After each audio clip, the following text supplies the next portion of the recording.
Hello, and welcome to Cover to Cover Books for Young Readers Storytime with author Kate Hoefler.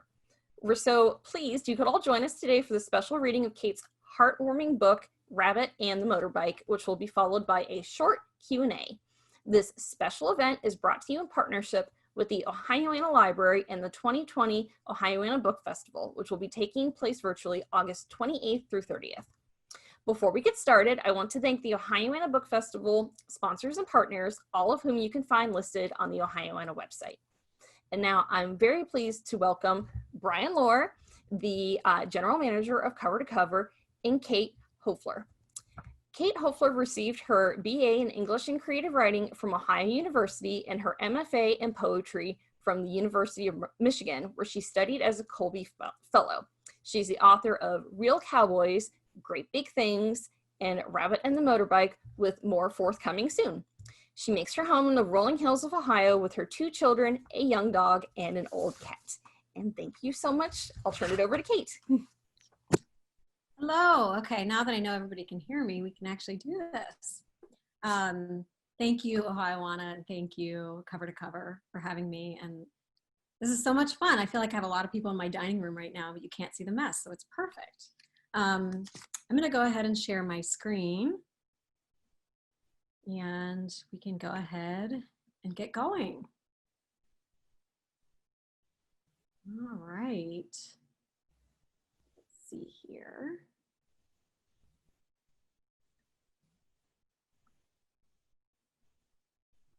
Okay. Rabbit and the Motorbike. Before I start, I just want to show you a little something. This is actually, if you have the book and you take off the book cover, this is a little surprise on the case. Brian's holding it up right now. And sometimes illustrators they leave a little surprise for noticers. And so it's actually something that I recommend everybody do.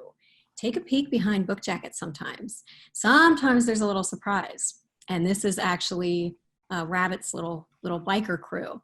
So it was a little fun thing we did, and I just wanted to show that to you guys today. Rabbit lived in a quiet field of wheat that he never left, not even once, even though there was a road, and even though he dreamed he did every night. Every night. But Dog would visit. Dog was too old and sick to leave the field now, but he had spent most of his life going all over the country on his motorbike, and he loved telling Rabbit about the places, where he'd felt most alive, where he'd howled at the moon. Dog made Rabbit feel that wherever he'd been, Rabbit had been right there with him. Rabbit loved Dog. The world is beautiful, Dog would say, if you're brave enough to see it. Even new places can feel like long-lost friends. Every day was filled with a good story by Dog. Every day. Until the day it was filled with a bad one. And Rabbit's field was quiet again. The days were wheat. Except for one day when he heard a not quiet sound. Rabbit didn't know why Dog would leave his motorbike to him since he didn't go anywhere. He hoped the bike would like not going anywhere. On days Rabbit collected carrots, the motorbike collected leaves, but not for long. The wind always carried the leaves to faraway places.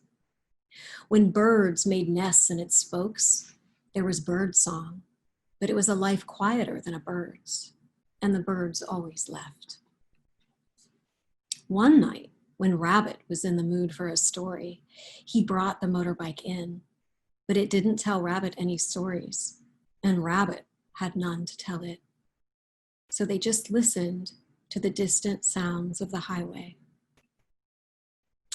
When summer came, everything was growing and blooming. Even the road blossomed out. Rabbit and the motorbike stayed planted on the porch. Because I'm scared, he told it one night as if it had asked a question. When Rabbit slept, he heard the long howl of its engine in his dreams, a beautiful howl. Okay, he said softly to the bike one afternoon, just down the road. But roads are long. Rabbit forgot that. Quite long. Long roads took him to where the giant redwoods were, where Rabbit was the wind that carried the leaves. And by the sea where bird song whirled, where all the birds wanted to fly like Rabbit. And through the Mojave Desert where Rabbit howled at the moon, where he felt wild and wondrous and full of stories.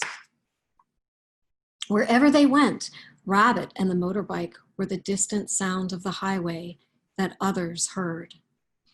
And Rabbit felt Dog right there with him.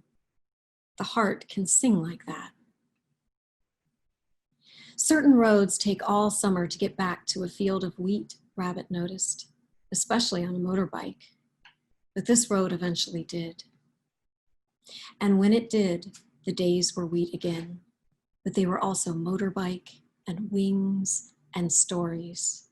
Stories that kept old friends and new right there with him. I'm going to stop my share.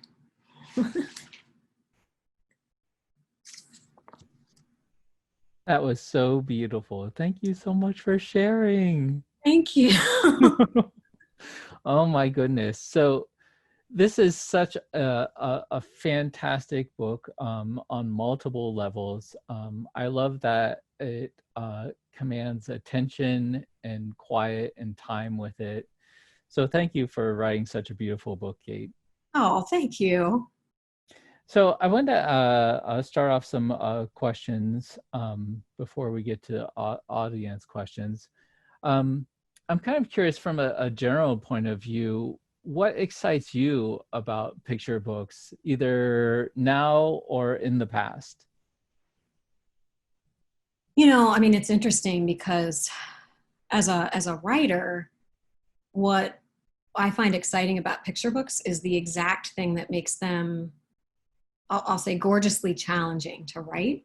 And that's that, at least what I try to do is I try to create stories, and I think this is what picture books do, that people with just a little life experience and people with a lot of life experience can relate to.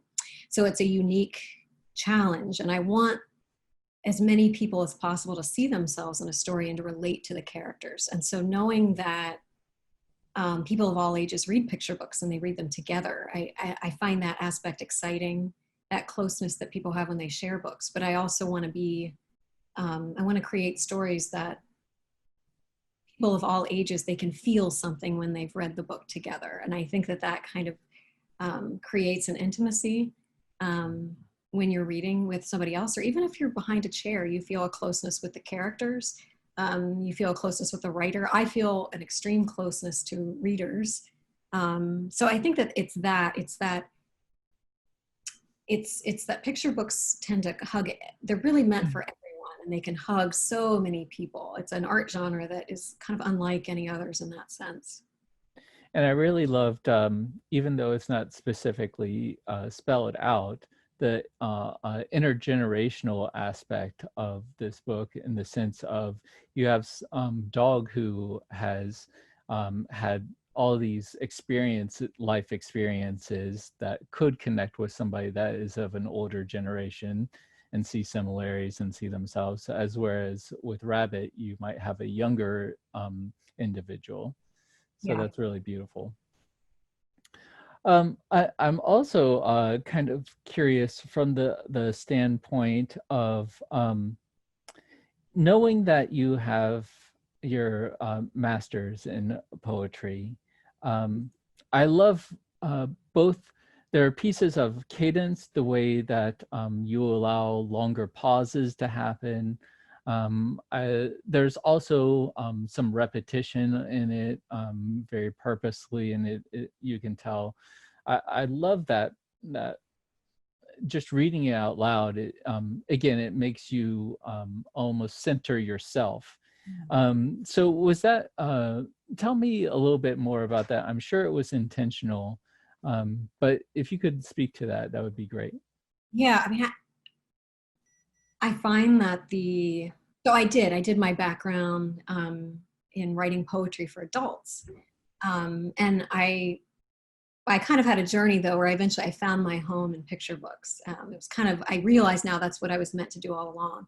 But there's this interesting crossover between picture books and poetry. I really find, and actually even people who write novels, I feel like we're all playing the same instrument. So say we're all playing the violin, but it's like some of us are playing it fiddle style, but it's all GDAE. There were so many crossovers, and in particular for me with poetry, I think that those 6 years that I did with, and I did a studio program, so we spent most of our time actually writing and doing our art and reading and working with writers. I think that it was the one thing that poetry does that picture books also do is, you don't have much time. You don't have much time, and I feel like a good picture book will make you feel something it's almost like bull riding. You have to feel something in under about 6 seconds. And so I kind of feel that way. And I think poetry has that urgency too. That was something that I loved about poetry. Any poem I read, it's kind of this sense of like, listen, I don't have much time. And I think that picture books are the same way, where every word is it's gonna have to be a muscle. There's no waste. And I think it helped kind of develop that discipline and that economy. And so really, it was when I realized that picture books were poetry that I just kind of felt like, this is what I've actually been meant to do all along. And I get to play that fiddle that I've been playing all along, but I get to do it in a way that feels much more natural to me. Yeah. Absolutely. Yeah, you hear that the word economy and in classes and whatnot. So absolutely, it's certainly true. Like you said, you don't have that much time, and you need to get as much across as you can. So my final question before we kind of open it up is less on industry and less about the books that you've written, but I am kind of curious, is there something that you could share? And usually this is done as an icebreaker, but we're going to save it towards the end. Is there something that that not that many people know about you that you would be willing to share with the audience? Oh boy. Have you been out west? Oh yes, I have been out west. I was trying to think of something that, I mean, usually I share like anything humiliating about myself. Actually, I think, what's the latest humiliating thing? Oh, Okay. Well, this is just something that's recent so rabbits like to make, speaking of rabbit, they like to make their homes in my yard. And the thing about a rabbit burrow is, you can't always see them. You're not meant to see them, right? They're protecting their young. I fell. It caused a great fall. And I realized I'd gone, how they have that expression, going down a rabbit hole? I went down a rabbit hole, literally. I fell flat down. I realized, like, oh, it's one thing that kids might not realize is adults, we don't fall a whole lot. I think it's been 5 years since I fell down, and I fell down a rabbit hole. And that happened, I think it was this past week. No injuries, so I can laugh about it. No rabbits. So no rabbits were injured. Yeah. I was not injured. So I don't fall down too often. There's one thing. When I do. You make if you're going to make a spectacle, make it great, right? Yeah, and I almost did the glance around to see if neighbors. And that adds to the embarrassment. So like, oh, I saw her fall and look to see if anybody saw. So I tried to just get up, just kind of like I meant to do that. But that's kind of messy. I don't mean to be, but you keep reading these articles about creative, it makes us feel better about ourselves. Like, well, I'm creative. You're a super genius, right? Yeah. So I do a lot of Zoom in the dining room. So you're in my dining room right now, because there's like curtains that but behind these curtains, guys, it's a disaster zone. It's my screen and porch, and it's a mess. Yeah. Do you speaking of like just from a writer's experience, do you like to have yourself surrounded by a lot of things, or are you more like everything has to be like, I think they call it knolling, where everything is all positioned really nicely? And Well, it's interesting. So I love looking at writers' spaces and illustrator spaces, and they have these gorgeous areas sometimes with like skylights, and I kind of laugh because I've always written on a bean bag that my dog has gone to the bathroom on, sitting on a bean bag at my coffee table. And I dream of converting this to a space where I would write, but I love sitting on a bean bag to write. And sometimes I pace, but no, I can kind of, I feel like I do have to be home. So I don't, there are some, I've known public writers, people who like to go to libraries, and I can't really do that. But I like to be home. And for some reason, I like to be low to the ground. And that's getting a little more difficult the older I get. Because you know how it like hurts when you get up? Kids won't understand that, but so I may have to adjust eventually. So, but I like to sit on that beanbag. I'll upgrade the beanbag at some point, maybe.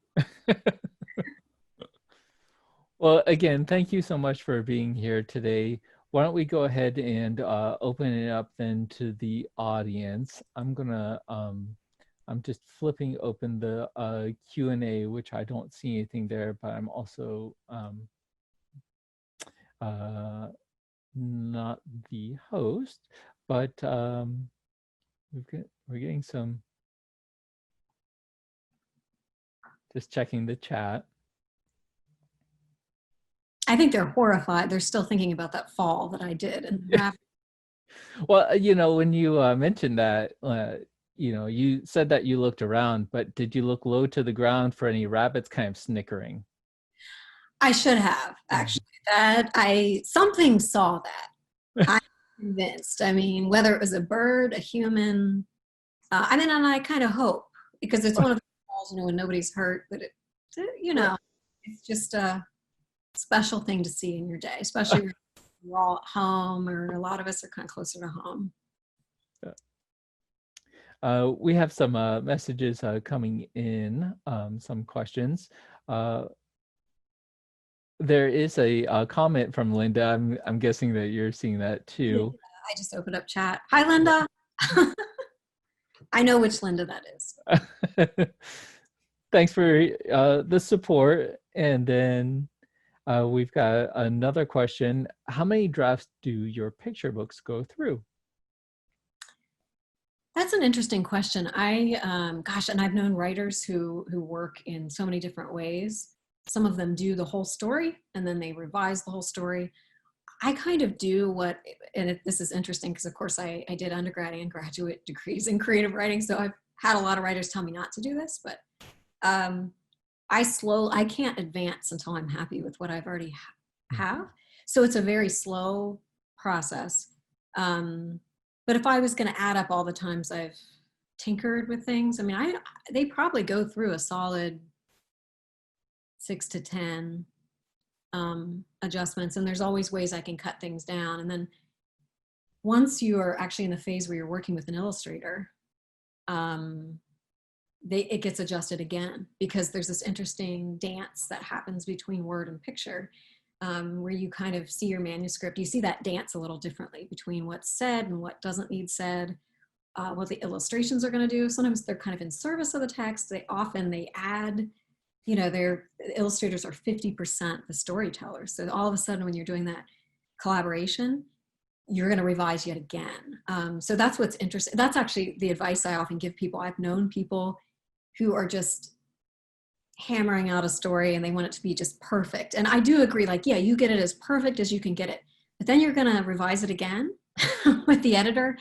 And then if you're doing picture books, you're going to look at with the art, and you're going to kind of know more that could be cut or adjusted. But all of those lines that came before were needed. And they kind of lead you to the places where the story ends up going.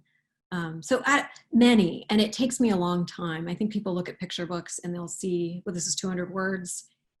Did you just, like, was it an hour of your time? And when you say something like 6 months or a year, I think people are shocked, but it's just, it can be very, it's very, like I said before, it's the every word has to carry so much on its back because you don't have much time and you don't want any waste. And so, at least for me, I'm very slow. I'm a very slow reader. Yeah. So curious, with that then, with either this book or with your other books, did you have an aha moment, or where the illustrations came back and you didn't realize maybe a nuance from your writing that was picked up on by an illustrator? Yes, all the time. I think sometimes, I mean, that's actually the beautiful thing of kind of what illustrators do, and you really get to see the kind of world that they envisioned and the nuances that they see in it. And sometimes they add these little vignettes with humor or tenderness, or just, I know that Sarah Jacoby for Rabbit in the Murder, she had so many little details that I didn't even think of. And each time you work with an illustrator, it's funny, you have one vision in your head, and I have never been disappointed. In fact, if anything, it's like, wow, they, you know, they saw so much in this. I mean, I know Sarah's little, just like the rabbit's little bedspread with the little carrots on it. Just, I mean, it's so sweet. There are aha moments both with the illustrations, and even sometimes when you're just jotting down just very brief kind of illustrator notes, thinking about what could possibly happen. I don't know, they happen at all times, but yes, there's always, it shines a light on something that you didn't see, and it's always something that enhances your work. It's gorgeous. I mean, I love that. I can't even really put words to it when you see your work kind of come to life and become visual. And now, of course, I can't imagine Rabbit being anyone else other than Sarah Jacoby's Rabbit. Yeah, I love it. Really is the perfect marriage within your book, because I feel like your writing, like I mentioned before, is centered, quiet, but also atmospheric, and I feel like, you know, Sarah's work has also given that atmospheric quality to it. So it's just really gorgeous. Yeah, I know even sometimes when we would have little exchanges outside of the book, you know, at the very end after we were done, we talk about it as a little world, you know. It was so nice to share that world together. And that's what's so lovely about each book. Each book is its own kind of distinct world. Which is probably why, weirdly enough, there's always like a little sadness at the end of making a book, because you feel like you have to leave that world, and but then other people get to experience it, so there's joy in it. Yeah, so it's almost coming up on a year now. So it was September when this was published in 2019. Yep. What type of reactions have you received, or are there others that read something that maybe was also kind of beyond the illustrations of like seeing something that's new? Did readers bring anything new to you? Yeah, I think what's been so touching about the whole thing is I've had people of all ages connect to it, which is really what you want.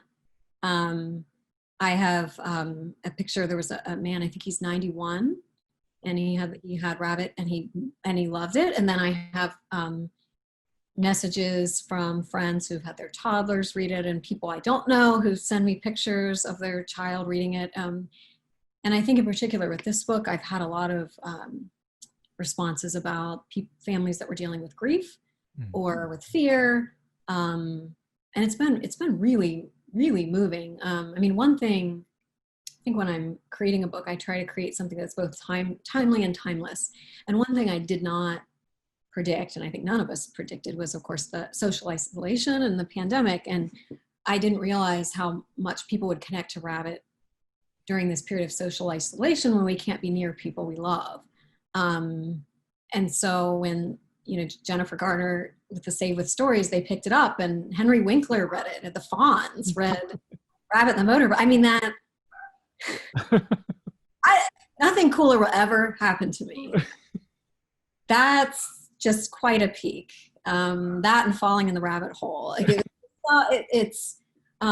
So those were things I just couldn't possibly predict. There's emotions and there's things that you have your characters work through in every book that you hope will apply to anyone at any time. But that was something I just did not see. Yeah. And no, it's lovely. Yeah, it is really special to have that. Like you kind of started off the conversation about those connections that are made. It's a very intimate relationship, that book and you, the reader, or sometimes readers. We talk about when we're talking to customers, we talk about it's a shared experience. It can be, even if you are thousands of miles apart, you can have this one shared experience through literature, and it's like going on a vacation together, or so again, thank you so much, Kate. Would you like to wrap this up with anything? I don't see any other question. Oh, well, maybe. Oh, upcoming books. Yep. I actually have it. I have a copy right here. So this is, you're seeing it backwards, aren't you? No, it's good. Okay. So this is the next book, and it's out September 15th. So just in a couple of weeks, with Karina Lukin, Nothing in Common. So I hope you enjoy this one as much as you've enjoyed Rabbit. It's available for pre-order anywhere you buy books, but you should go to Cover to Cover. They can handle your orders. Do you see? You have to keep Brian busy. That's right. Brian busy. Well, thank you again, Kate. It was just lovely chatting with you. Thank you for sharing your art with us. And again, such a pleasure. I'll share this really quickly. It's my birthday, and I can't, think of a better place to be than with all of you. So thank you. Oh, happy birthday. Thanks. That is so exciting. Yes, and definitely support your indie bookstores, especially in this very chaotic time, and they're wonderful. So thank you everybody so much for joining us today. Happy birthday to Brian. This was a fantastic story time. Thank you, Kate, so much for sharing this wonderful book. It's one of my favorites too. It just touches so many people. It's so heartwarming, and just everybody who I know who has read it has just loved it to pieces. So and thank you also to everybody joining us today. Before we head off, I just want to thank again the Ohioana Book Festival sponsors and partners who have made all the events possible for the book festival this year, including the very lovely Cover to Cover Books for Young Readers. And thank you all for joining us. We hope that you'll check out the Ohioana website for the full schedule of live and recorded panels and programming for the festival, including more delightful story readings from festival authors and illustrators. You can find everything online at ohioana.org and register for any live events on Eventbrite. Thank you again, and have a great day. Thank you so much. Thanks. Bye.